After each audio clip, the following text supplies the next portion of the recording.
নমস্কার বন্ধুরা, গোপাল ভাঁড়ের গল্প চ্যানেলে আপনাদের আরও একবার স্বাগত। আজ আমি আপনাদের জন্য গোপাল ভাঁড়ের একটি বুদ্ধির এবং মজার গল্প নিয়ে চলে এসেছি। গল্পটির নাম ভাঁড়ের সঙ্গে ভাঁড়ামি। আজ আপনারা এই গল্পটির প্রথম পর্ব শুনতে পাবেন। তাহলে চলুন শুরু করি আজকের গল্প। রাজবাড়িতে একজন ক্ষৌরকার কাজ করত। গোপালও জাতিতে নাপিত, ক্ষৌরকারও জাতিতে নাপিত। সে গোপালকে ভীষণ হিংসে করত। সে সবসময়ই ভাবত, গোপালের রাজদরবারে এত আধিপত্য, আমার বুদ্ধি বা গোপালের চেয়ে কম কিসের? আমি আজীবন ক্ষৌরকর্ম করে যাব, আর গোপাল দু চারটে মজার কথা বলে আজীবন মজা লুটবে। সে একদিন মন্ত্রীকে বলল, আমিও গোপালের মতো ভাঁড় হব। মন্ত্রীমশাই তা শুনে গোপালকে বললেন, ওহে গোপাল, শোনো শোনো, রাজবাড়ির ক্ষৌরকারও ভাঁড় হতে চায়। এত লোক ভাঁড় হলে সারা কৃষ্ণনগরই ভাঁড়ে ভরে যাবে যে হে। মন্ত্রীমশাইয়ের কথা শুনে গোপাল ক্ষৌরকারকে বলল, ওহে বিষ্টু, তুমি ভাঁড় হলে বিনে পয়সায় আমার দাড়ি কামাবে কে? ওসব ভাঁড়ামি বুদ্ধি ছেড়ে দাও বাপু, যার কর্ম তার সাজে। গোপালের কথা শুনে ক্ষৌরকার মনে মনে ভীষণ চটে গেল। মুখে কিছুই বলল না। গোপালের দাড়ি কামিয়ে সেদিনের মতো বাড়ি ফিরে গেল। মুখে মিষ্টি ভাব বজায় রাখলেও সে মনে মনে গোপালকে জব্দ করার তালে রইল। একদিন সে মন্ত্রীকে বলল, দেখুন, গোপাল ভাঁড়কে জব্দ করার ক্ষমতা আমি রাখি। আমার নাম বিষ্টু নাপিত। মন্ত্রী বললেন, মুখে না বলে একবার কাজে করে দেখাও না বাপু। আমি কথা দিচ্ছি, তুমি যদি গোপালকে জব্দ করতে পারো এবং গোপাল যদি তোমাকে পাল্টা জব্দ করতে না পারে, তবে অবশ্যই আমি রাজাকে বলে দ্বিতীয় ভাঁড়ের আসন দেব।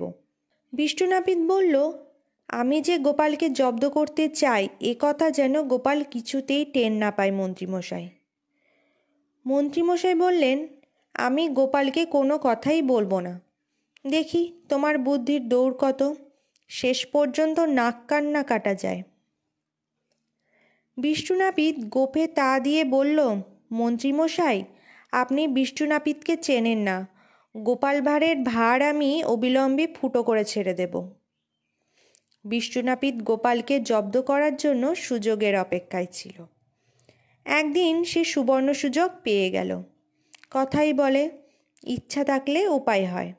বিষ্টু নাপিত একদিন খোঁজ নিয়ে জানল, গোপালের মায়ের ভারী অসুখ, অনেক দিন ধরেই ভুগছে। কবিরাজ বলে গেছে, আমার ওষুধ শেষ, এবার ভগবানের হাত। বুড়ি যে কোন দিন মারা যেতে পারে। তার দুদিন পরে গোপাল হাট থেকে একটা রুই মাছ নিয়ে বাড়ি ফিরছিল। মাঝপথে বিষ্টু নাপিতের সঙ্গে দেখা হলো। বিষ্টু নাপিত দূর থেকে গোপালকে বড় রুই মাছ হাতে ঝুলিয়ে আসতে দেখে মনে মনে ফন্দি এঁটে নিল। গোপালের কাছাকাছি হতেই সে চোখ মুছতে মুছতে বলল, খুড়ো, তাড়াতাড়ি বাড়ি যাও, তোমার মা। আমার মা? তোমার মা আর নেই। আমি এইমাত্র তোমার বাড়ি থেকে এলাম। খবর পেয়েই আমি ছুটে গিয়েছিলাম। হাজার হলেও তোমরা আমার স্বজাতি। গোপাল অতি বড় চালাক হয়েও পথিমধ্যে আকস্মিকভাবে মায়ের মৃত্যু সংবাদ পেয়ে বিচলিত হলো, কেঁদেই ফেলল। বিষ্টু নাপিত সান্ত্বনা দিয়ে বলল, খুড়ো কেঁদো না, মা কি কারো চিরদিন থাকে? বয়সও হয়েছিল, ঠিক সময়েই গেছে। তবে দুঃখ কি জানো, তোমার সঙ্গে শেষ দেখা হলো না। আর একটু আগে ফিরলেই শেষ দেখাটা হতো। গোপাল রুই মাছটা বিষ্টু নাপিতকে দিয়ে বলল, এ মাছ আর কি হবে, এটা তুমি তোমার বাড়ি নিয়ে যাও। মাছটা রেখেই চলে এসো। তোমরাও আমার স্বজন, এই বিপদের সময়ে তোমরাই আমার সান্ত্বনা। মাছটা হাতে নিয়ে বিষ্টু বলল, তা তো বটেই, আমি যাব আর আসব। গোপাল হন্তদন্ত হয়ে বাড়ি গিয়ে দেখল, তার মা অন্য দিনের থেকে ভালোই আছেন, বিছানায় বসে বসে মুড়ি খাচ্ছেন। বিষ্টু নাপিত যে গোপালকে ঠকিয়ে রুই মাছটা হাতিয়ে নিয়েছে সে কথা সে কারো কাছে প্রকাশ করল না। এদিকে বিষ্টু নাপিত তো রুই মাছ হাতে করে নিয়ে গিয়ে তার পাড়ার সবাইকে বলছে, ভাঁড়ের উপরও ভাঁড় আছে, তা আমি প্রমাণ করে দিয়েছি। গোপালকে জব্দ করে এই মাছ বাগিয়ে নিয়ে এসেছি। বিষ্টু নাপিতের কথা কেউ বিশ্বাস করে তাকে খুব বাহবা দিল। সংসারে আবার অবিশ্বাসী লোকও থাকে। কেউ ভাবল গোপালকে ঠকানো এত সোজা নয়, কোত্থেকে একটা মাছ নিয়ে এসে বড়াই করছে। এদিকে গোপালও চুপচাপ বসেছিল না। সে ভাবল বিষ্টু নাপিত নিশ্চয়ই রুই মাছের কথা বলে সকলের কাছে বাহবা নেওয়ার চেষ্টা করবে। অতএব তার বাহবা নেওয়ার পথ বন্ধ করে দিতে হবে। গোপাল তার পর মুহূর্তেই ছেলেকে নিয়ে হাটে গেল। একজন জেলের কাছে ছেলেকে পাঠিয়ে বলল, বিষ্টু নাপিতের নাম করে জেলের কাছ থেকে একটা রুই মাছ ধারে নিবি। বলবি ফেরার পথে বিষ্টু নাপিতের বাড়ি থেকে পয়সাটা নিয়ে নিতে। গোপালের ছেলে জেলের কাছে বিষ্টু নাপিতের নাম করে একটা বড় রুই মাছ ধারে চাইতে জেলের সন্দেহ হলো। গোপাল এগিয়ে গিয়ে বলল, ছেলেটিকে আমি চিনি, তুমি রুই মাছটা দিয়ে দাও। ফেরার পথে বিষ্টু নাপিতের বাড়ি থেকে পয়সা নিয়ে নিও। সে যদি না দেয় আমি বাপু জামিন রইলাম, তুমি আমার কাছে মাছের দাম নিয়ে নিও। গোপালকে জেলে বিচক্ষণ চিনত। অতএব সে বিষ্টু নাপিতের নামে গোপালের ছেলের হাতে একটা রুই মাছ দিয়ে দিল।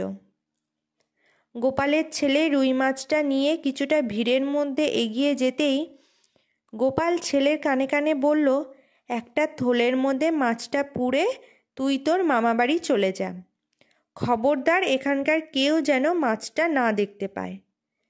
ছেলেও শেয়ানা, সে সঙ্গে সঙ্গে একটা থলেতে মাছ পুরে নিয়ে মামাবাড়ি চলে গেল।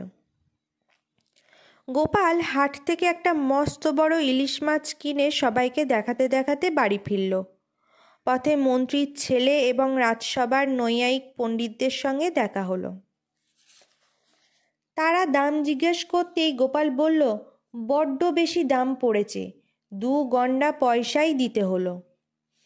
এদিকে কিছুক্ষণ পরেই হাটের সেই জেলে বিষ্টু নাপিতের কাছে গিয়ে বলল, ওহে বাপু, মাছের দামটা দিয়ে দাও। বিষ্টু নাপিত অবাক হয়ে বলল, মাছের দাম? আমি কি তোমার কাছ থেকে মাছ এনেছি? তুমি না আনো, তোমার ছেলে এনেছে। বিষ্টু নাপিত ভাবল এর নিশ্চয়ই গোপাল ভাঁড়ের চালাকি। সে বলল, আমার ছেলে হাটেই যায়নি, আমি দাম দিতে পারবো না। জেলে বলল, বেশ, তুমি না দাও, যিনি জামিন ছিলেন তার কাছ থেকেই দাম আদায় করে নেব। বিষ্টু নাপিতও বলল, তাই আদায় করে নাও গে। তো বন্ধুরা, এই ছিল আজকে আমাদের গোপাল ভাঁড়ের গল্প, ভাঁড়ের সঙ্গে ভাঁড়ামি, প্রথম পর্ব। গল্পটি আপনাদের কেমন লাগলো অবশ্যই লাইক, শেয়ার, কমেন্টের মাধ্যমে জানাবেন। ফিরে আসবো আগামী রবিবার ঠিক সন্ধ্যে 7:30টায় গল্পের দ্বিতীয় পর্ব নিয়ে। ততক্ষণ ভালো থাকবেন, সুস্থ থাকবেন এবং আমার পাশে থাকবেন। ধন্যবাদ।